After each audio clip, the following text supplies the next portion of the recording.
रोकेंगे इस स्टेट का विकास नहीं होगा। तो और लगातार सरकार घोषणा भी कर रही है। पिछली सरकार बोले कि हम 50 लाख रोजगार और नौकरी दिए हैं, फिर नई घोषणा हो गई कि हम 1 करोड़ अब देंगे। तो आखिर 1 करोड़ रोजगार देने के लिए आपको तो क्रिएट करना पड़ेगा ना सिस्टम को, कैसे कैसे देंगे। तो बिहार के लोगों को बिहार में रोकने के लिए और बाहर के लोगों के को आकर्षण बनाने के लिए कि बिहार में भी इंडस्ट्री है, इसके लिए सरकार लगातार काम कर रही है। इसीलिए ये 3 नए विभाग बनाए गए हैं। लेकिन ये 3 नाई का, मोची का, कुम्हार का करता ही ये लोग कर भी रहा है।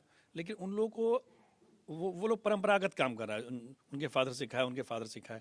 वो नया उसमें क्या करना है, तो ये जो स्किल डिपार्टमेंट है उन्हीं लोगों को स्किल करेगा, आज के हिसाब से उनको तैयार करेगा और उनको एक छोटी मोटी डिग्री भी देगा ताकि जो उनके आय का स्रोत है वो बढ़ेगा। जितने नए नए सेक्टर हैं सब स्किल करना है, तो उसके लिए ये बड़े पैमाने पर युवा रोजगार एवं कौशल विभाग खोल के पूरी सिस्टम नहीं बनेगी। उसके लिए अलग सचिव होंगे, अलग निदेशालय होगा, पूरे जिलों में काम होगा, ताकि जो लड़के बाहर जा रहे हैं, अरब कमाने जा रहे हैं, गुजरात जा रहे हैं, वो लोग नहीं जाएं, यहीं काम करें। मक्का और केला, खगड़िया का मक्का और केला माने इंडिया फेम है। यहाँ से लोग मक्का ले आके गुजरात और वहाँ से आपको वो कॉर्नफ्लैक आता है और आप लोग खाते हैं। हमारी मक्का ले आता है, प्रोसेस करके हमको देता है। तो हम यही क्यों नहीं कर सकते हैं। जो केला हमारा खगड़िया केला, वैशाली केला जो फेमस है, नासिक का केला यहाँ आ रहा है, क्यों यहाँ आएगा भाई। मछली पहले हम मंगाते थे, आंध्रा थे, अब हमारी अपनी मछली हो रही है। तो इन सब चीज़ों का अगर यही खुल गया इंडस्ट्री तो फिर हम लोग को फायदा होगा। नमस्कार, आप है न्यूज़ 4 नेशन पर, मैं आपके साथ अभिजीत सिंह।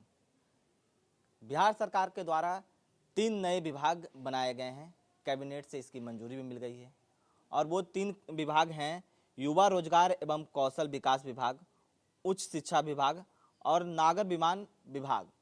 तो ये 3 विभाग क्यों बनानी पड़ी, सरकार की ज़रूरत क्यों पड़ी, और जिस तरह से बात करें कि 3 जो पुराने विभाग हैं उनका भी नाम बदला गया है, तो कई सवाल उठने लगे हैं कि सरकार का क्या ज़रूरत पड़ा। जिस तरह से सरकार युवाओं को रोजगार देने की बात कही गई थी, 1 करोड़ युवाओं को रोजगार देने की बात कही गई है, जिसको लेकर लगातार मुख्यमंत्री नीतीश कुमार वो घूम भी रहे हैं। तो ऐसे में ये 3 विभाग क्या कुछ कार्य करेगा, हमारे साथ बात करने के लिए सीनियर जर्नलिस्ट इंद्रभूषण सर हैं, हम इनसे बात करेंगे। सर, ये बिहार सरकार ने 3 नए विभाग बनाए हैं, तो क्यों सरकार को जरूरत पड़ी ये 3 नए विभाग की? देखिए, लगातार जब से विपक्ष के नेता तेजस्वी यादव ने रोजगार को इशू पर लाया, मुद्दा बनाया है, जो लगातार कहते रहे हैं कि रोजगार हम नहीं दिया, हम नहीं करवाया। ठीक है, उनकी पहल थी, दिए नीतीश जी, लेकिन अब इस सरकार के पास कोई दूसरा बड़ा इशू ही नहीं है। जब तक आप अपने पलायन को नहीं रोकेंगे इस स्टेट का विकास नहीं होगा। तो और लगातार सरकार घोषणा भी कर रही है। पिछली सरकार बोले कि हम 50 लाख रोजगार और नौकरी दिए हैं, फिर नई घोषणा हो गई कि हम 1 करोड़ अब देंगे। तो आखिर 1 करोड़ रोजगार देने के लिए आपको तो क्रिएट करना पड़ेगा ना सिस्टम को, कैसे कैसे देंगे। उसी के लिए नए नए जो विभाग हैं, ताकि नए नए विभाग खुलेंगे, फिर नया जनरेशन होगा, फिर नया काम होगा, बाहर से उद्योगपति आएंगे, काम करेंगे। तो बिहार के लोगों को बिहार में रोकने के लिए और बाहर के लोगों को आकर्षण बनाने के लिए कि बिहार में भी इंडस्ट्री है, इसके लिए सरकार लगातार काम कर रही है। इसीलिए ये 3 नए विभाग बनाए गए हैं। लेकिन ये 3 नए विभाग की बात करें तो युवा रोजगार एवं कौशल विकास विभाग जो बनाए गए हैं, इसका क्या कुछ कार्य रहेंगे, किस तरह से ये विभाग कार्य करेगा, क्या कुछ रोजगार किस तरह से सृजन करेगा? देखिए, हम लोग के यहाँ जो परंपरागत काम है, जैसे नाई का, मोची का, कुम्हार का करता ही ये लोग कर भी रहा है। लेकिन उन लोगों को वो लोग परंपरागत काम कर रहा है, उनके फादर सिखाए, उनके फादर सिखाए। वो नया उसमें क्या करना है, तो ये जो स्किल डिपार्टमेंट है उन्हीं लोगों को स्किल करेगा, आज के हिसाब से उनको तैयार करेगा और उनको एक छोटी मोटी डिग्री भी देगा ताकि जो उनके आय का स्रोत है वो बढ़ेगा।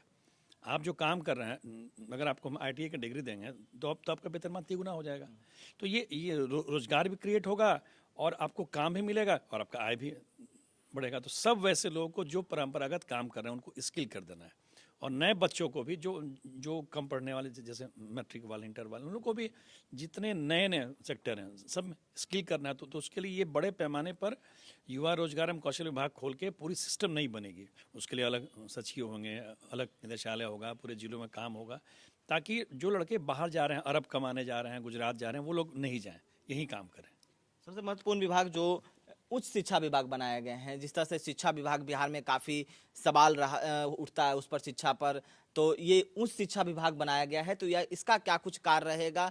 जो इसमें इस विभाग में क्या क्या जो बनाए जाएंगे, इसमें नेता जो मंत्री आएंगे, जो अधिकारी आएंगे, इस विभाग में क्या क्या कार्य रहेगा? आप एक बार महाराष्ट्र, बैंगलोर और महाराष्ट्र और कर्नाटक घूम के आइए, आपको लगेगा कि हम बिहार में आ गए हैं। यहीं के लड़के से वो तीनों राज्य चल रहे हैं। इंजीनियरिंग करने वाले सारे लड़के यहाँ इंटर करते हैं, चले आते हैं कर्नाटक, महाराष्ट्र।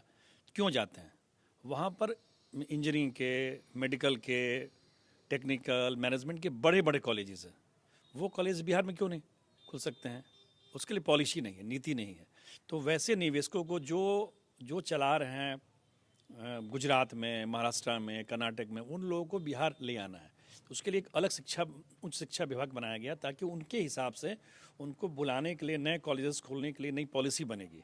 और उन लोगों को ज़मीन दिया जाएगा, उन लोगों को टैक्स फ्री किया जाएगा, ताकि आप अब यहाँ भी अमेठी खोलिए, यहाँ भी गलगोटिया खोलिए, यहाँ भी डी वाई पाटिल खोलिए। तो बड़े बड़े कॉलेज मणिपाल यहाँ खुलेगा, मेडिकल कॉलेजेस आएंगे, मैनेजमेंट कॉलेज आएंगे। तो जो बच्चे भी बाहर जा रहे हैं, जो हमारा पैसा बाहर चला जा रहा है, करोड़ों रुपए एक बच्चे के इंजीनियरिंग करने पर करीब पूरा 4.5 साल में करीब 20 लाख रुपए खर्चा। तो वो तो 20 लाख हमारा रह जाएगा। यानी कि जिस तरह से देखा जाए कि कई ऐसे कॉलेजेस हैं वो डिस्टेंस कोर्स करवाते हैं, कॉलेज यहाँ नहीं रहते हैं, लेकिन यहाँ डिग्री पढ़ाई यहाँ करवाते हैं, लेकिन डिग्री वहाँ के देते हैं। जिस तरह से हाँ, तो सबको यहाँ आगे कॉलेज खोलना पड़ेगा। सब लोग कॉलेज खोलेंगे और हमारे बच्चे यहीं से पास करके उनको नौकरी मिलेगी। एक और नए विभाग है नागर विमानन विभाग, उसका क्या कुछ कार्य रहेगा? ये नए विभाग बिहार सरकार में बनाने जा रही है और बिहार में बनने जा रही है। देखिए, मुख्यमंत्री नीतीश कुमार ने घोषणा किया है कि हम 50 लाख करोड़ का निवेश कराएंगे। तो जो आदमी 50 लाख करोड़ का निवेश करेगा तो उसको सुविधा भी चाहिए ना। जैसे अभी पीरपैंती में बिजली का कारखाना खुल रहा है, बिजली बनेगी, तो मान ली तो वहाँ जाने के लिए सुविधा भी तो आपको चाहिए। अब जो बड़े बड़े उद्योगपति हैं, अब पटना आएंगे और फिर पटना से पैदल जाएंगे, कार से जाएंगे। तो हर जगह, हर जिले में एक छोटे छोटे एयरपोर्ट बनेंगे, ताकि हर उद्योगपति जहाँ उसका उद्योग रहेगा वहाँ तक वो जा सके। इससे फ़ायदा क्या होगा कि लोकल स्तर पर भी, जैसे बिहार में भी किसी को जाना है, पटना से छपरा जाना है, पटना से गया जाना है, पटना से आपको नवादा जाना है, तो अपने छोटे छोटे विमान चलेंगे। तो उन सब एयरपोर्ट के विस्तार के लिए, सारी सुविधाएं के लिए इसको अलग से, पहले ये था निदेशालय था, छोटा मोटा फॉर्मल था, अब उसको विभाग बनाया जा रहा है, ताकि उसमें उसके नागर विमानन माने विमान के क्षेत्र में इंफ्रास्ट्रक्चर को डेवलप किया जाए, मजबूत किया जाए। तो जिस तरह से ये 3 विभाग बनाए गए हैं, तो अब इनके तो 3 मंत्री भी बनेंगे, और जिस तरह से बिहार में लगभग 36 या कितने मंत्री बनने का नियम है, तो क्या लगता है कि ये सारे विभाग नए मंत्री को जिम्मेदारी दिया जाएगा या किन्हीं एक ही को दिया जाएगा? अब देखिए, वो तो विभाग तो मुख्यमंत्री का विशेषाधिकार है। मुख्यमंत्री चाहेंगे तो अपने पास रखेंगे, मुख्यमंत्री को फोकस्ड करना है। अब जैसे उद्योग दिए हैं वो दिलीप जायसवाल को, तो काम तो देखिए, कोई बड़ा उद्योगपति आएगा तो वो सीधे सीएम से बात करेगा, क्योंकि बिहार के स्टेट में सीएम ही सर्वमान्य होता है और हर 200-300 करोड़ के बड़ा प्रोजेक्ट सीएम ही तय करता है। तो मोटा मोटी ये सब सीएम ही देखेंगे। हाँ ठीक है, विभाग तो बांटा ही जाएगा। अब 45 विभाग बांटा जाता है 36 आदमी में, तो अब 48 का होगा, बटेगा। लेकिन जिस तरह से 3 पुराने विभागों का भी नाम बदला गया है, जिस तरह से कई ऐसे 3 विभाग हैं, उनको पहले युवा वाला जो युवा कौशल में जुड़ गया है, युवा जो कला संस्कृति युवा मिलता था, वो अब इसको क्या किन 3 विभागों का नाम चेंज किया गया है? देखिए, डेयरी को जोड़ दिया गया है पशुपालन में। उसके बाद आपको श्रम से अलग करके युवा कौशल बनाया गया है। युवा जो था कल्याण में, उसको अलग किया गया। तो ये फोकस है कि हम युवा पर, कौशल विकास पे, उस शिक्षा पे काम करेंगे। तो कैसे काम करेंगे, तो उसके लिए आपको पूरा सिस्टम तैयार करना पड़ेगा। तो इसीलिए पुराने विभाग का नाम बदला गया है, उनसे वो सेक्शन हटा लिया गया है। तब जब युवा हट गया तो फिर कैसे रहेगा कला संस्कृति में? इसलिए पुराने विभाग का नाम बदला गया है और नए विभाग खोले गए। आपने एक बात कहा शुरू में, जब हमने बात किया उसी समय आपने कहा कि सरकार का अब फोकस किस पर रहेगा? जिस तरह से रोज बिहार में रोड के जो मुद्दे रहते थे, बिजली के मुद्दे रहते थे, उनको पूरा कर दिया है। तो ये 3 विभाग नए बनाए गए हैं रोजगार सृजन करने के लिए। तो लगता है सरकार खड़ा उतरेगी जिस तरह से ये विभाग बनाए गए हैं? देखिए, बिहार में रोड ठीक हो जाने के बाद, बिजली ठीक हो जाने के बाद, हेल्थ इंफ्रास्ट्रक्चर मोटा मोटी ठीक हो गया है, मेडिकल कॉलेज सब बन रहे हैं, स्कूल में बहाली हो गई है, तो अब दो ही सेक्टर यहाँ बच गया है काम करने के लिए।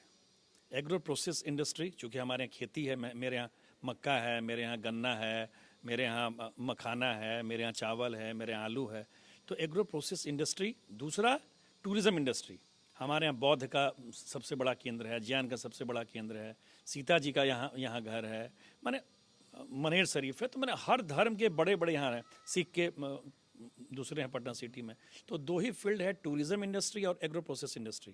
तो सरकार इन दोनों पर ही फोकस करेगी, इससे रोजगार का भी सृजन होगा और प्लस हम लोग का डेवलपमेंट भी। आज देखिए एक बनारस में पीएम ने जो मंदिर बना दिया, आप जाके देखिए कितने कितने लोगों को वहाँ रोजगार मिला है। यूपी में तो कहीं है, बनारस तो, है, अयोध्या तो है, हम अगर यहाँ चाहें तो आपका मैंने वैशाली, बोधगया, गया, मुंगेर में कितनी जगह माँ लोग हैं, फिर वहाँ आपको कैमूर में शिव जी का मंदिर, बहुत सारे मंदिर, सबको डेवलप करें तो हमारे यहाँ भी लोग आएंगे, रोजगार बढ़ेगा, टूरिज्म बढ़ेगा। हमारे यहाँ जो धार्मिक टूरिज्म है ना, उसका बहुत पोटेंशियल है, बहुत पोटेंशियल है। लेकिन आपने अभी कहा कि एग्रो के लिए, एग्रो इंडस्ट्री के लिए, तो बिहार कृषि प्रधान प्रदेश है, लेकिन यहाँ पर लंबे समय से कोई ऐसा इंडस्ट्री नहीं बिहार में लगा है। तो लगता है इस सरकार कर पाएगी, जिस तरह से आलू की बात कही, धान की बात कही, यहाँ पर ज़्यादातर होते हैं, तो यहाँ पर अभी तक कोई ऐसे इंडस्ट्री नहीं। आज़ादी के बाद से 15 साल तक हम लोग गन्ना के टॉप उत्पादक स्टेट थे, हमारे 29 चीनी मिली थी।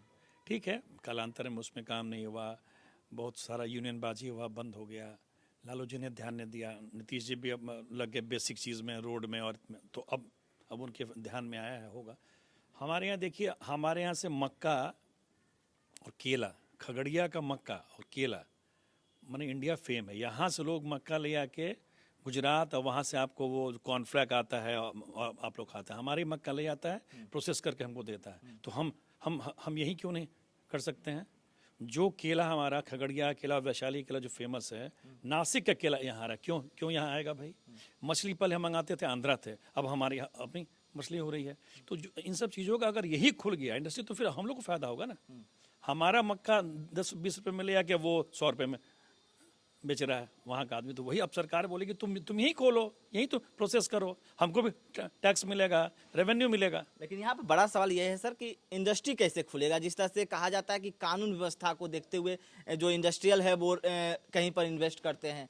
जिस तरह से बिहार की बात करें तो बीते 15 साल के जो लगातार चर्चाएं नीतीश कुमार भी करते हैं, तो क्या लगता है कानून व्यवस्था बिहार में सही हो गई है? तो क्या लोग फोकस करेंगे? आपका उम्र कम है, अगर आप देखे होते 90 से 5 का दौर, तो लगता तब आपको समझ में आ गया कानून व्यवस्था क्या था। 6 बजे के बाद पटना शहर से कोई दानापुर नहीं जाता था। आज आप रात के 12 बजे पटना से चले आते हैं गोपालगंज और पटना चले जाते हैं गया। तो उस दौर से बहुत आगे बढ़ा, इसमें कोई दो मत नहीं। हाँ, इनको और कड़ा करना पड़ेगा, वो उन उद्यमियों को ये मैसेज देना पड़ेगा कि आप यहाँ एकदम सुरक्षित हैं, इसमें कोई दो मत नहीं है।